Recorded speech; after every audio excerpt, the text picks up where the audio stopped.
Hi, kids. We're gonna continue with the chapter. We have about last maybe this, and then one more part of this chapter, and then we're done with this chapter. Now, last time we spoke about the non-alignment movement, which we're going to quickly see. Non-alignment movement was basically lots of Asian and African countries. They saw ki they just got freedom from like the countries that were ruling them. For example, India got freedom from British around 15 years before the Cold War, and so they decided that they didn't want to be a part of the war.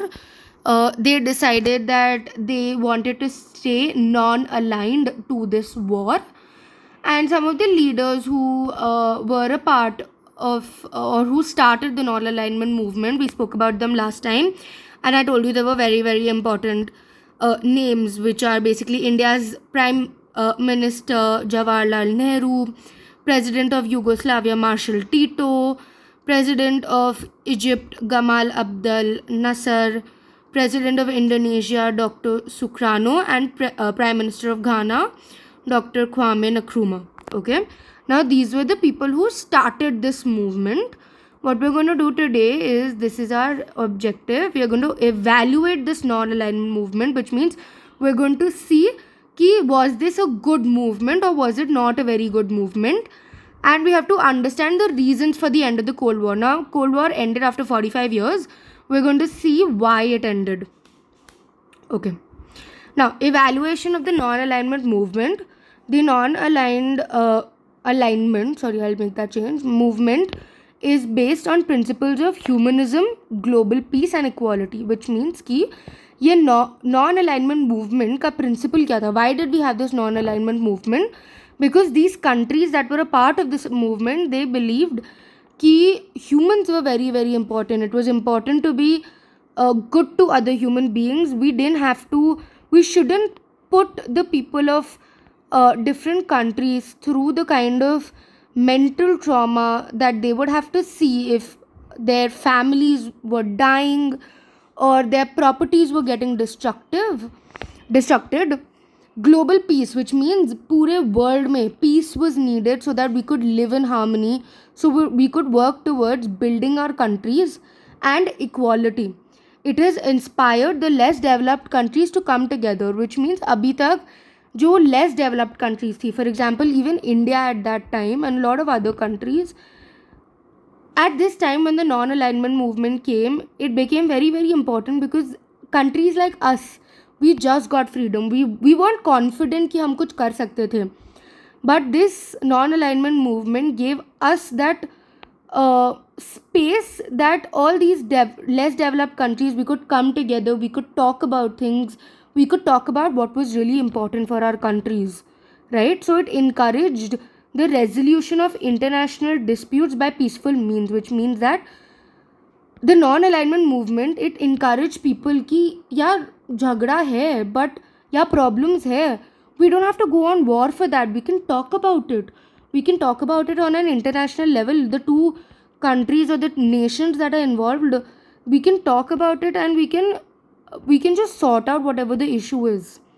While taking a firm stand on disarmament, fostering human rights, the non-aligned movement put forth the problems of the poor, undeveloped countries firmly. So that means कि what was really important was that these less developed countries at that time, we didn't have strong armies कि मतलब we couldn't give our people कि हाँ ठीक है अगर war पे जाओगे तो आप हमारे लोगों को भी लेके चले जाओ, right? We didn't have weapons to fight a war. What also became very important was human rights, right? For example, we talk about things like the right to live. That's my right. I can decide that I want to live in a certain way. वो मेरा right है. You can't take that away from me. So, fostering human rights, and it put forth this non-alignment movement because the undeveloped countries, they were talking to each other about the problems they were facing, about what was important to them. So it brought the problems of these poor people, of people like you and me, it brought into the forefront कि आप बोल रहे हो war लड़े, हमारे पास घर में 3 मील खाने के लिए उतना खाना भी नहीं है. War is not my priority. War is not my priority. मेरी प्रायोरिटी इज़ कि मतलब मैं बाहर जाके पैसे कमा सकूँ ताकि मैं खा सकूँ. That's my priority. That's what is needed for my country. This movement made a demand for a new international economic order, which means ki this movement, when this movement came into being, it brought forth the idea that internationally we needed to work on the economies of our countries, right? I mean, even the superpowers like America, they might be a superpower, but at this time, with the amount they had already lost in wars, they needed money to run their countries. So it brought forth the new international economic order. The non-aligned movement has not reduced even if the Cold War is over, which means कि Cold War खत्म हो गया. But the idea of a non-alignment movement कि मतलब मेरे को नहीं झगड़ना है या मेरे को तुम्हारे साइड पे नहीं रहना है या मेरे को किसी की भी साइड पे नहीं रहना है in a war, that is still a thing today. If we go on a war with any other country, no country has to come and take a side in today's world, because in today's world every country says ki nahi, for me my own country and the people of my country are important, and we don't want to put them through the trauma of losing people, through the trauma of losing money and property. It inspired the less developed countries to come together.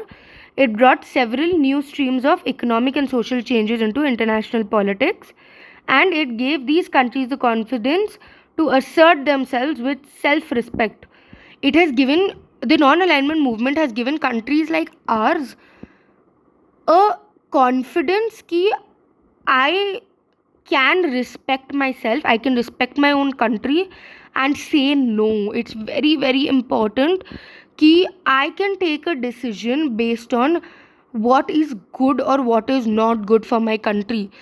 Just because a country is more powerful than me, I don't have to say yes to that person क्योंकि मेरे को डर है कि वो country मेरे को कुछ, मेरे country को कुछ कर देगा. In today's time, with self-respect, I can go up and tell America कि नहीं, we don't want to go on war. We don't want to be on your side if you are going on war. We're not going to support you on this.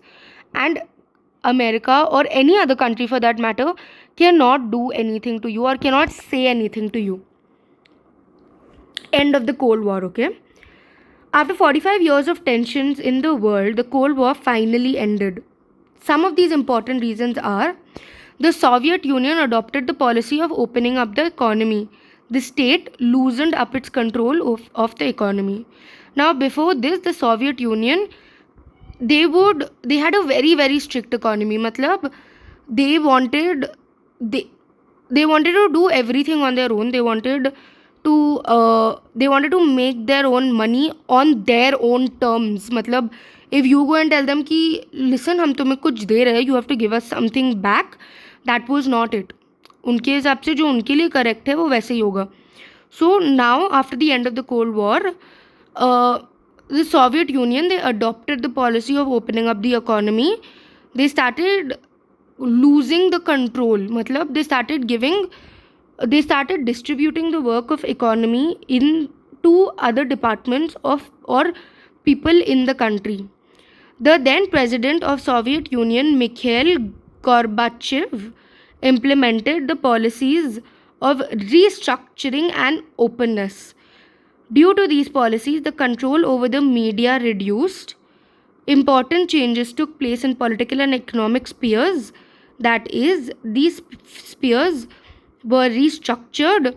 This gave impetus to democracy. मतलब अभी तक जो Soviet union का president था, what he did was, or what he said was कि everything was under his control. Okay, like for example, a monarchy, you can't take any decisions or you can't leave any decisions on anyone else.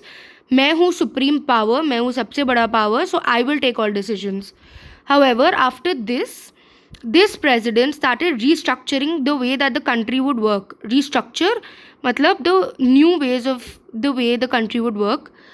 and they started opening up the country. Now, when they started doing this, the amount of control they had over media कि media क्या TV पे आप दिखा सकते हो, क्या नहीं दिखा सकते हो, वो सब लूजन हुआ. जब ये सब लूजन हुआ, the people in the country and around the world got to know the realities of the country. What was the country facing, what was it not facing, what did it need, what did it not need. People started getting to know. Okay, this also led to a structure of democracy in the country. What we have in India today, this in Soviet Union also started at that time. As the East European countries under the influence of the Soviet Union adopted the capitalist and democratic paths, the regimes there changed.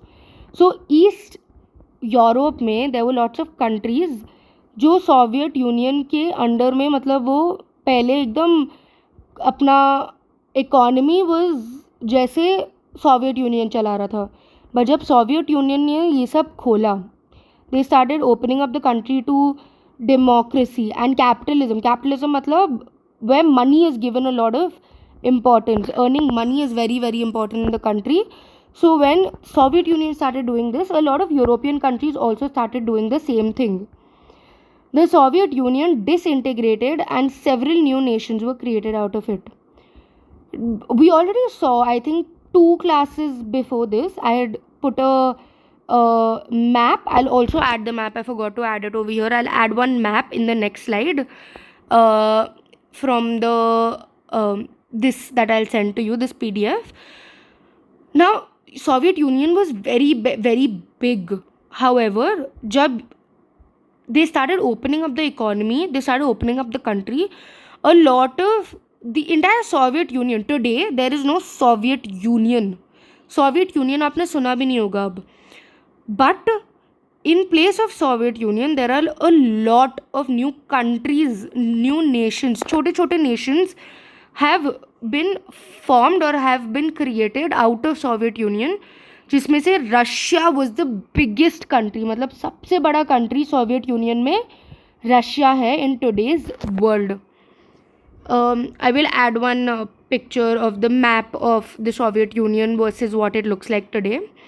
These are your questions for today. I might add one more question over here.